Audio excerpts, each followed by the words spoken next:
نحمده ونصلي على رسوله الكريم اما بعد فاعوذ بالله من الشيطان الرجيم بسم الله الرحمن الرحيم النبي اولى بالمؤمنين من انفسهم وازواجه امهاتهم قال النبي صلى الله عليه وسلم لا يؤمن احدكم حتى اكون احب اليه من والده وولده والناس اجمعين صدق اللہ العظیم۔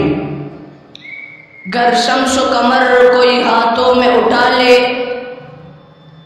پھر دولت کونین باہوں میں بسا لے، پھر مجھ سے پوچھے کہ ان دونوں میں سے تو کیا لے، نعلین محمد کو آنکھوں سے لگا لے۔ میرے واجب الاحترام قابل قدر علماء کرام اور میرے بھائیوں، السلام علیکم ورحمۃ اللہ وبرکاتہ۔ آج میں جس موضوع کو لے کر آپ حضرات کے سامنے حاضر ہوا ہوں وہ ہے محبت نبوی صلی اللہ علیہ وسلم۔ سامعین محترم، محبت کا پہلا سبب کمال ہے، دوسرا سبب حسن و جمال ہے، تیسرا سبب احسان ہے۔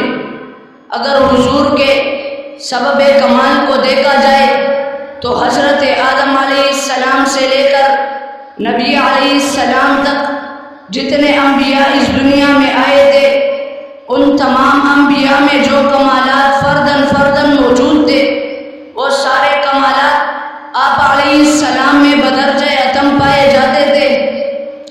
اگر کمالات محبت کا سبب ہے تو حضور اس کے زیادہ حقدار ہے کہ ان سے محبت کی جائے۔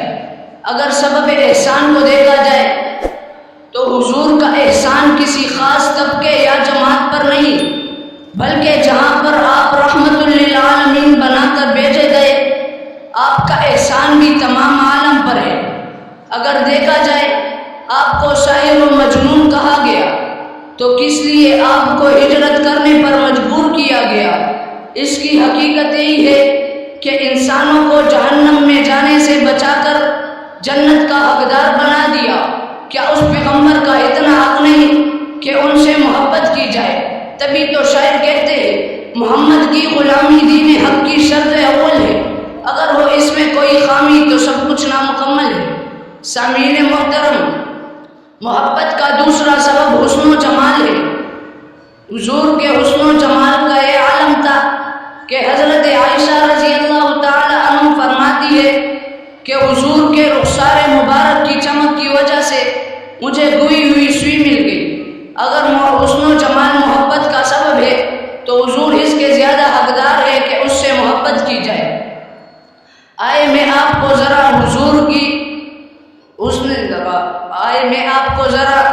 محبت رسول کی ایک جھلک پیش کرتا ہوں، جس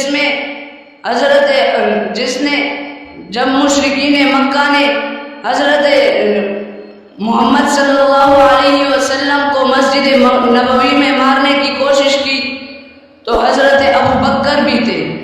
حضرت ابو بکر کو مشرکین مکہ نے اتنا مارا کہ پورا جسم لہو لہان ہو گیا اور بے ہوش ہو گئے۔ جب ہوش میں آیا، والدہ دودھ لے کے سامنے کڑی ہے۔ حضرت ابو بکر نے فرمایا واللہ میں اس وقت تک دودھ نہیں پیوں گا جب تک حضور کی زیارت نہ کروں۔ اسی طرح حضرت عبداللہ بن عبد ربیہ نے جب حضور کے وصال کا سنا تو فوراً آنکھوں پہ ہاتھ رکھ کر فرمایا یا ربا، آنکھیں تو آپ نے دی تھی کہ اس سے میں حضور کی زیارت کروں، اب حضور دنیا میں نہ رہے، یا ربا میری اس بصارت کو چھین لے۔ جب آنکھوں سے ہاتھوں کو ہٹایا تو آنکھوں کی بینائی ختم ہو چکی تھی۔ محبت رسول اور محبت کا تقاضا بھی یہی ہے۔